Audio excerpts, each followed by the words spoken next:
Most horror stories actually have what they call the curse of. There's always the curse of Dracula. The curse of the mummy. The curse of Blacan. The curse of the 4.5 fingers.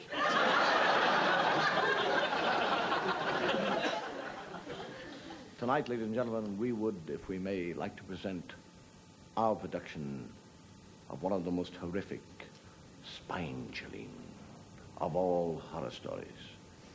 It gives me great pleasure tonight to present to you, ladies and gentlemen, the curse of the werewolf.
We'd done a night shoot of The Werewolf.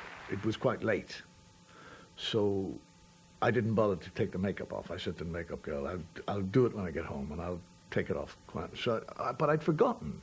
I'd been in it for so long, I'd forgotten that I looked like a wolf. And, I was getting startled looks from people in cars, but it was at night. And when I got home, one of the things that I knew Jono, my son, would pull the curtains back if he heard the car. So I drove the car up, and then I walked towards the window, and I hid, and he pulled the curtains open, and I just stood up and this poor kid, he jumped about 5 feet in the air. I, Dr. Jekyll, am gradually losing control to Mr. Hyde. He is getting stronger and stronger. He's taking my whole being over. I've done stacks of Jekyll and Hyde. All sorts of Jekyll and Hyde sketches, who I love. Dr. Jekyll's a kind of softy, namby-pamby type character, but Mr. Hyde is great because then you can do all sorts of things.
The interest that I have in horror stories, or ghost stories, or the spiritual, or the afterlife, or whatever it might be, probably came from rural living and having a father who loved to tell stories, not just ghost stories, but the verbal ability to narrate to kids and get your kind of interest going.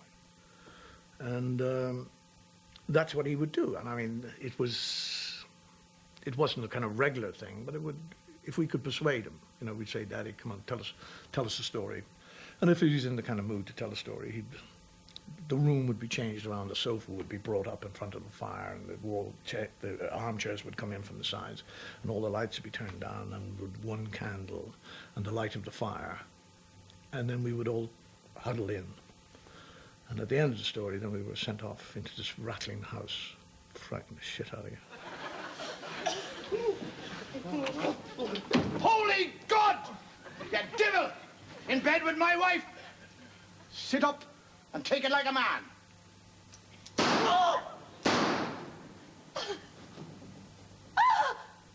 You Who the hell are you? just shot my husband. I'm in the wrong house.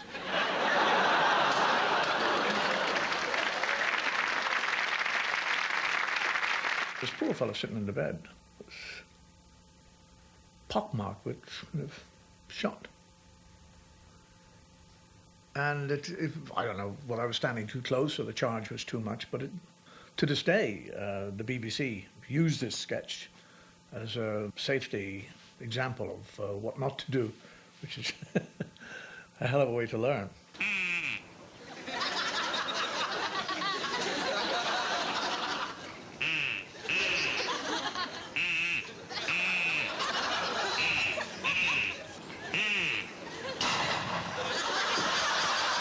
About a 9-foot drop onto the ground. So we had these cardboard boxes. And then to keep them together, somebody put a tarpaulin over the top. And that's it. But there was quite a windy day, and the tarpaulin was flapping. And the soundman, or the soundman's assistant, I don't really know, but he took a stage weight. And he put it on the top of the tarpaulin to stop it from flapping. Now, I didn't see this thing. I came tumbling out of the tree and landed on it and broke a couple of ribs. And not only that, but the rifle came after me and broke a tooth.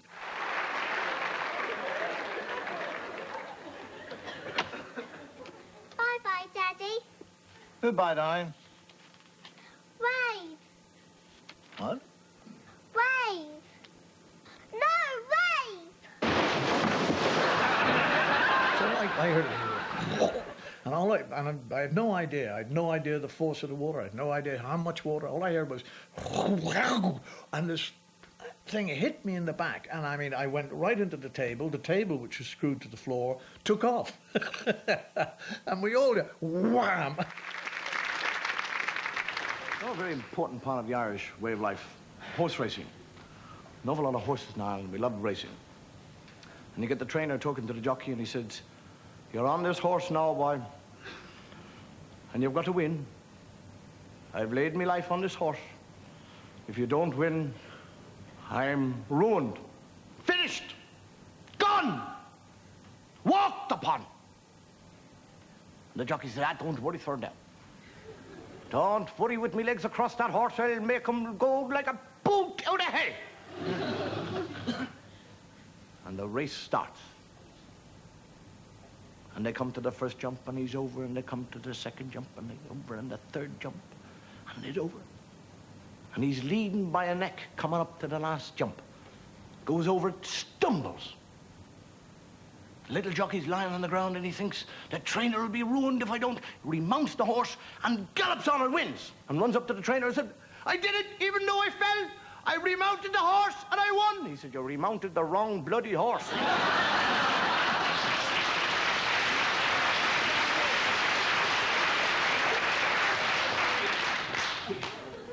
You get the two fellas at the dogs. And they're saying, what do you fancy for this one here? I said, I think trap two for this race. And there's a fellow behind him, and he said, "I wouldn't bet on trap 2 if I were you. Trap 5 is a winner. Trap 2 is in there as a blind." He said, "Do you think so?" He said, "So they put the money on 5. and it goes down, and 2 wins. So they said, what about the second race?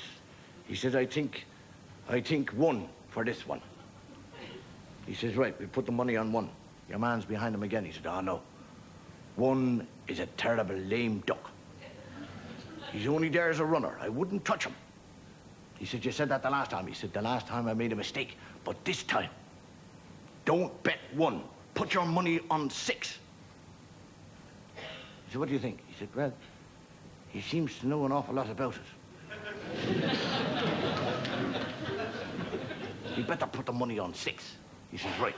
Put the money on 6, it goes down, 1 wins. They go right through the card. They lose everything. The end of the race, he said, how much have you got? He said, I got 4 bob. He said, God, I'm starving. Will you go and get 2 cheese sandwiches? He says, right. He goes off, comes back with 2 ham sandwiches.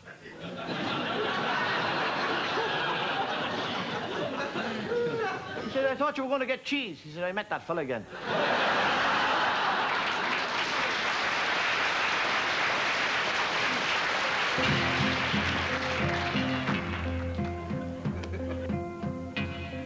Give me 3.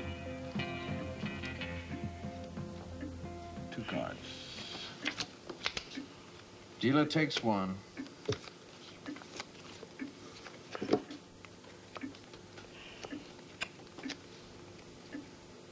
A back.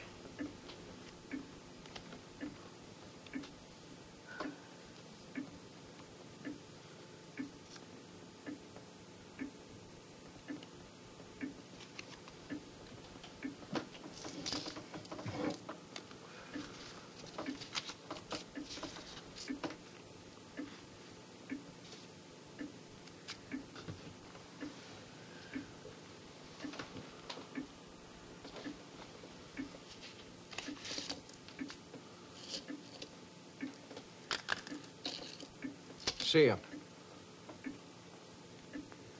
House of Kings. 4 aces. You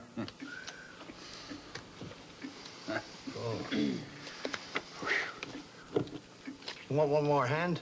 You got no more money. I got my life. Your life? You're joking. I'm not joking. My life against a pot. Okay. What do you want to play? Draw, stud, what? No draw, no stud. Straight card cut. High card wins. Straight cut.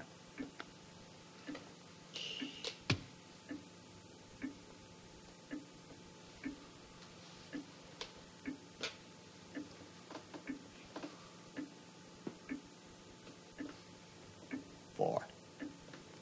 8.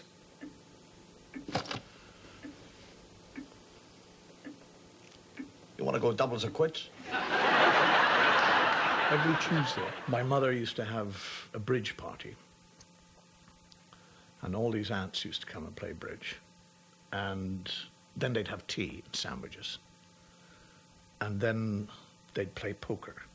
And these were heavy poker players, all these ladies. And Aunt Sissy would come. And the dog loved Aunt Sissy's leg. That was the nearest thing to real sex that it was going to have. And as soon as she came into the house, he would, literally, I mean, he would be hiding behind doors like this, and she'd come through and he'd go, and he'd be on the leg, and he would start humping the leg. And she, being very religious, ignored this like it was a mortal sin, so would not accept the fact that anything was happening. And she'd walk around with the dog, pumping her leg, and she'd be going, oh, yes, and the curtains are lovely. Oh, wasn't it a lovely day yesterday? The spring, the daffodils looked lovely, and he's hanging on to the deer there. But when the dog was on there, as soon as the dog leapt on, she had a nervous tick here in her cheek, which used to just go. Almost once the dog was off, it would stop. And then they'd play poker. And the tick was activated by something else. If she got a good hand of poker, the tick would go. Tick, tick, tick, little nervous movement would go there. And all the other ladies sitting there with their hands, and she would raise the bet with this good hand and the tick going, and all the other ladies would sit there, and then they'd all look under the table. And if the dog wasn't there, They throw their hands in. We're superstitious about numbers. I don't know about you, but I have a lucky number. My lucky number is 5. And I was at the dogs the other night. And I waited to the 5th race. I waited to 5 minutes before the 5th race. I picked out the 5th bookie. I went to him, and I put £5 to win on number 5. And you're right, he came in 5th.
Yes, tea, please.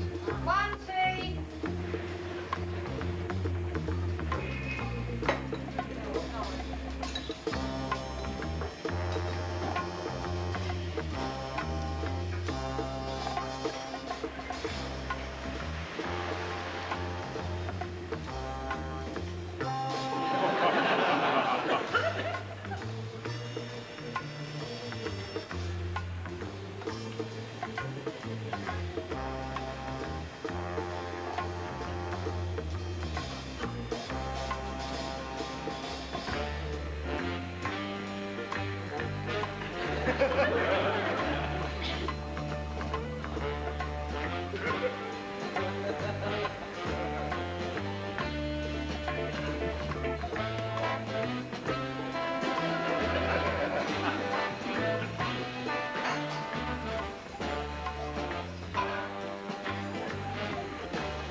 The thing, I don't know if you know anything about monasteries, but it's a place you can go to retreat, what we call a retreat, which means you can isolate yourself from the bothers and troubles of the world. And there's a man who goes every year to a monastery, and the prior says, is there anything I can do to help you while you're here? And he said, yes. He said, there's only 3 things you can give me. I'd like an apple, an orange, and a piece of string. And he is given these. And the prior, who's in the next cell to him, lies there awake all night, listening to this fellow, and all he can hear is, whang! Boom, bang, chick, chick, chick, chick, boom, bang! Whang, dang, boom, boom, a chick, chick, chick, chick, boom, boom. He thinks, what the hell is he doing? And he thinks curiosity is the weapon of Satan. I will not ask him. And the man goes away and he comes back the next year. He said, can I do it? He said, yes, I'd like, you know, all the whole kind of thing, the orange, the apple, the piece of string. And he's lying in bed that night, and all he can hear is whang, a bang, a ding, a chick, chick, a boom, boom, a dang, a bang, a whang, a bang, a bang. And the same thing happens the 3rd year, until his curiosity is driving him mad. And he says, you've been coming here for 3 years. Tell me, otherwise I'll go mad. Why do you have an orange and an apple and a piece of string, and I lie in the next cell to you, and all I can hear is a whang, a bang, a chink, a chink, a chink, a ding, a boom, a rum, a boom. What are you doing with those things? And he said, I will tell you, providing you promise to me that you will never, ever tell anybody else. And he said, I promise. And he was a man of God, so he kept his word.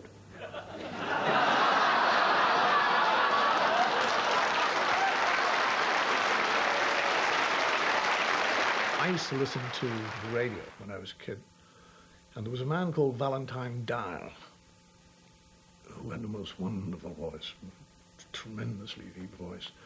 And the opening was, good evening, ladies and gentlemen. This is the man in black, your storyteller. And I, my brothers would be doing homework somewhere else in the house. My mother would be in the kitchen. My father wouldn't have returned. And I'd be sitting there listening to this radio. I used to get into a terrible state. I'd go and plead with people to come down, and then I'd have to run down because I was missing the story. People are very curious about the unknown, which you must admit is very logical, because there's no sense of being curious about something you know about.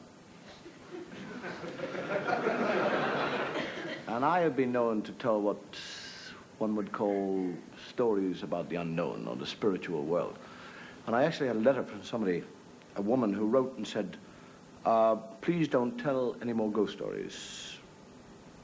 Or if you do, don't howl like a wolf. Because the last time he did it, it cost me a pair of tights.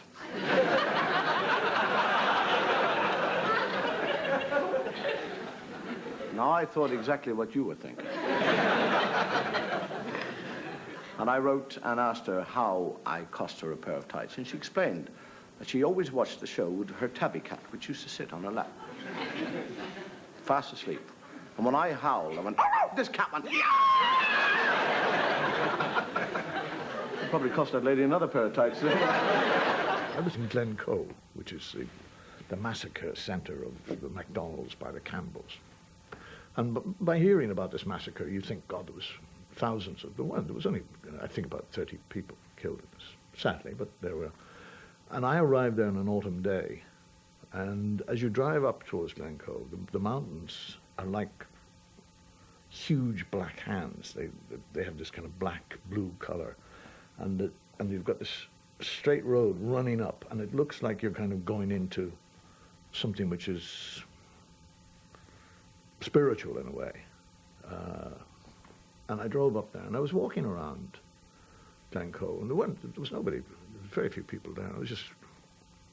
And I asked the man who happened to be there, I said, where was the site of the Glencoe massacre? And he was saying, it's a bad day, and it was all. And I let him go, and he was on and on. I said, and I said, well, this is a kind of extraordinary day because it's a real damp, dark day, and it has a sense of evil here anyhow. And he said, it has a sense of evil, And he said, since that day, the birds have never sung in Glencoe. And a bird in a tree went, and I said, well, what was that? He said, what was what? When one talks about the unknown, I, many years ago, was rather foolish, and we were in the west coast of Ireland, and we were in a bar, and we'd had a couple of drinks, and somebody started to talk about the unknown, the spirit world. And the conversation came up about the grave digger's house. And the locals started to tell us about it. And this grave digger was found in his bed, dead, with terrible marks upon his neck, and his eyes wide open. And the doctor said that the marks had nothing to do with his death, but that the man had died of fright. And I scoffed, foolishly. And it came about with a few more drinks and everything else that I accepted a dare or a bet that I would stay the night in the cottage beside the graveyard. And I went there, and we agreed that the door would be locked, and I would stay in there till first light. And I was locked in. And I don't know really what happens, but I think a great deal of fear is in one's mind. It was dank, it was cold. The effects of the booze began to wear off. And I began to think, what the name of God are you doing? And I felt, I don't know what it was an instinct, it was something stronger than me, pulled me towards this bed where this man had died. And I was drawn, I fought against it, and I was drawn nearer and nearer to this bed. And I was told somehow or another to sit on that bed. I didn't want to, and I did. And an unnatural drowsiness came over me. And I became very sleepy. And I laid down, knowing full well that I shouldn't. And I went to sleep. A limbo sleep. And I woke. What time? I have no idea. The candle had burned down. It was black. It was cold. And I felt a presence. I was completely sober by then and utterly terrified. The hackles on the back of my neck had begun to rise. I was paralyzed by a presence of fear, and I felt something on my chest begin to move. It crept slowly up my chest, and I couldn't move. It came closer and closer to my throat. I gathered all my willpower as this thing came closer and nearer, and I grabbed it, and it was wet and cold, and I bit it, screamed with pain, and that is how I lost my faith.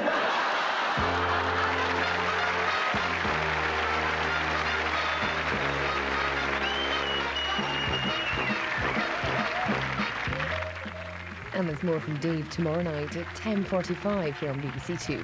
Film time next, the award-winning Dangerous Liaisons. Good night, thank you, and may your God go with you.